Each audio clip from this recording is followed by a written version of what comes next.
En aquest vídeo continuem amb problemes d'inducció. En aquest cas, una espira quadrada es desplaça cap a dins d'una regió que té un camp magnètic uniforme perpendicular al pla del paper. Indica el sentit del corrent induït en l'espira. Si mirem l'espira que tenim aquí, està indicada la velocitat cap a la dreta, és a dir, que aquesta espira es desplaçarà d'esta forma.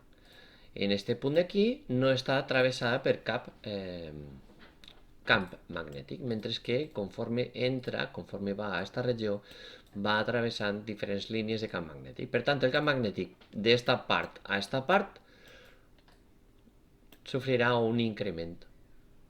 I l'increment és un camp magnètic que va cap a dins del paper. Doncs la reacció que farà aquesta espira serà generar un corrent induït, de forma que generarà un camp magnètic contrari a aquest camp magnètic que n'hi ha ara mateix aquí. És a dir, que quan estigui aquí, l'espira generarà un corrent elèctric de forma que se produïsca un camp magnètic contrari al que tenim en el paper.